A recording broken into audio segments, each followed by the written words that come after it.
Rahul Gandhi versus Narendra Modi, battle lines drawn both in the United States and of course here in India. Joining me right now is someone who's traveling with Rahul Gandhi in the United States, the overseas president of the Indian National Congress, Sam Pitroda joins me. Appreciate your joining us, Mr. Pitroda. You are with Rahul Gandhi on this tour to the United States. Should we be looking at this as purely an image-building exercise for Rahul Gandhi at a time when he has been disqualified as an MP in India? The BJP has been targeting Rahul Gandhi here in India, so he's chosen the United States to make his case. No, it is not part of an image-building exercise. It is a standard thing that we do in various countries. He had an invitation from Stanford University. So we worked around that invitation because university closes in next few weeks. So this was the only slot they thought would be appropriate before they close. And this invitation has been around again for a couple of months. And we accepted this invitation. And then we planned around that invitation other activities. So he's mainly here in San Francisco. But there is a feeling, Mr. Pitroda, to talk at the Stanford University. There is a feeling, Mr. Pitroda, that Rahul Gandhi went to Cambridge University and London earlier this year. Now he's in Stanford. Is there a conscious effort somewhere to rebrand Rahul Gandhi, to try and give him an intellectual perspective, demolish a narrative that the BJP, many believe, has built around Rahul Gandhi, that he's a pappu? Are all these foreign trips part of that exercise? No. The answer is no. Yeah, so that's your short answer is no. But then how do you perceive these events, Mr. Pitroda, as helping the Congress party or Rahul Gandhi politically? The BJP says that every time he goes abroad, he's not just targeting Mr. Modi, he's attacking India. Do you agree that the real challenge for Mr. Gandhi lies here? The 2024 elections are just a year away. How will all these events taking place in the United States actually help the Congress in those elections? Every interaction is not designed to benefit Congress party or Rahul Gandhi. We see this as a part of our moral responsibility to talk to larger community. As I have said to you earlier, we strongly believe that Indian democracy is larger global public good. At Stanford University, we are talking to domain experts on democracy, professors, intellectuals who have written a lot of books, articles, and done a lot of research. And we sincerely believe we have a lot to learn from them. So we do this on a regular basis because we need to go out and interact with other qualified people in the research and other areas working on democracy.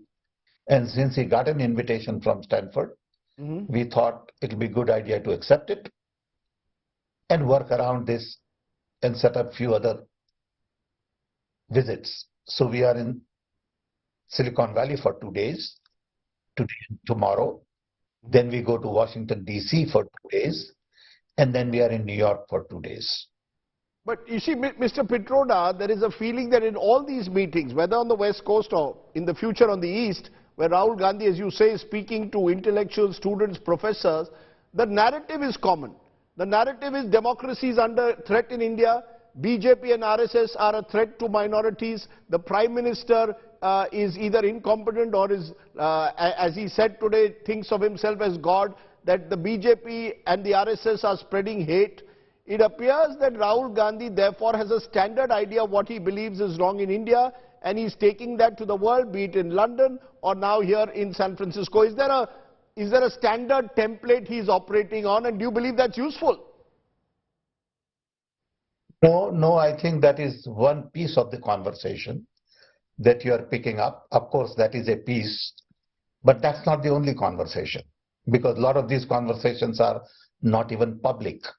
You know, you meet with a professor and let's say 10 experts, that conversation is not public. Like we had series of conversations in Cambridge, which were not public. So out of 5 events, maybe 1 event is public, and the 4 other events are not public.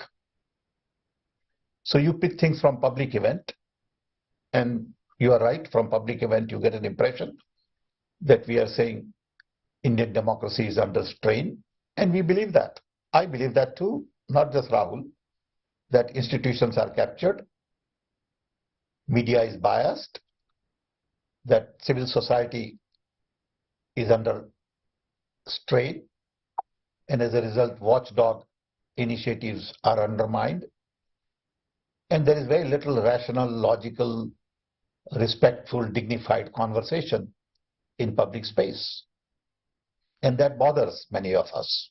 And there is only one-way communication, which is broadcast, not interactive. For example, let's say why is the Prime Minister having press conferences?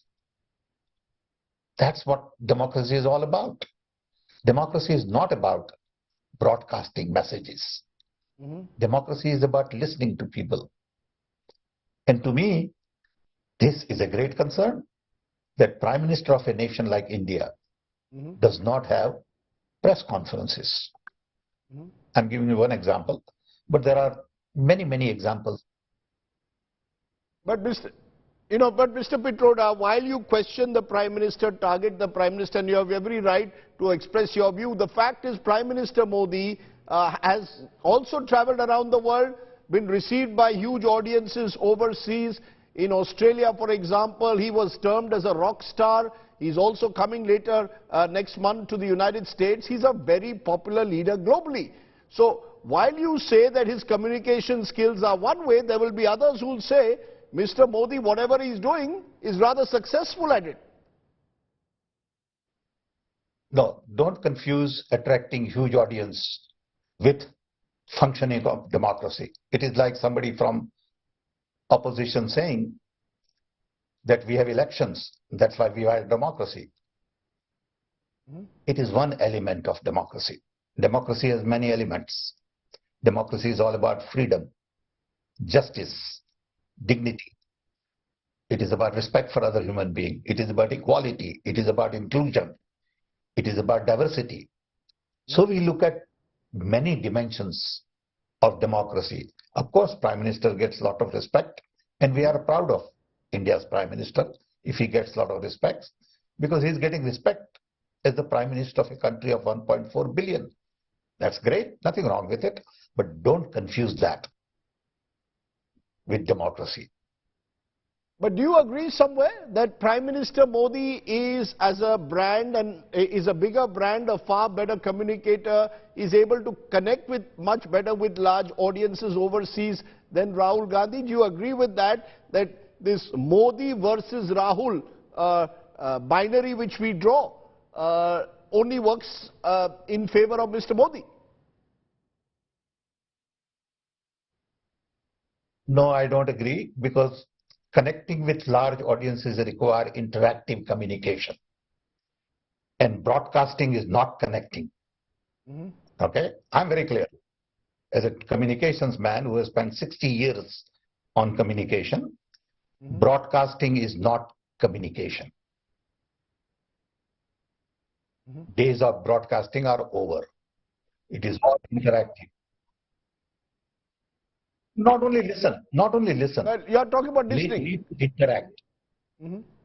No, not only need to listen, need to interact. So you are saying that Again, Rahul Gandhi is, okay, you are saying Rahul Gandhi is interacting and therefore is a different kind, and listening is therefore a different kind of communicator to Prime Minister Modi. But let me ask you in conclusion, in all of this, what role really is the diaspora playing? All these meetings Rahul Gandhi has been undertaking in the United Kingdom in February, now in the US. In the build-up to 2024, do you agree that the diaspora, the overseas Indian, has a very limited role in actually enhancing the health of Indian democracy? If you say Indian democracy is under threat, those issues will be resolved, Mr. Pitroda, here at home, not in a San Francisco or a London. Sure, but we are not here to resolve that issue.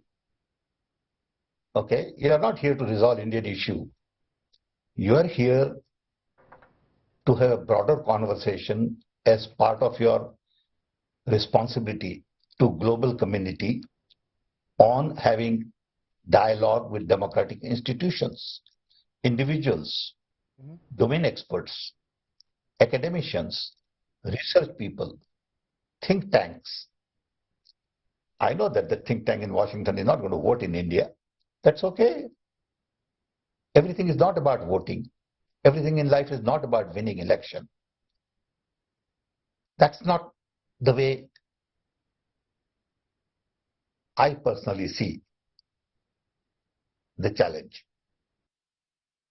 Ram Pitroda, appreciate your joining us there from San Francisco. You're there with Rahul Gandhi, so you're giving us, in a way, the perspective of Mr. Gandhi. Thanks very much for joining me here on the news today.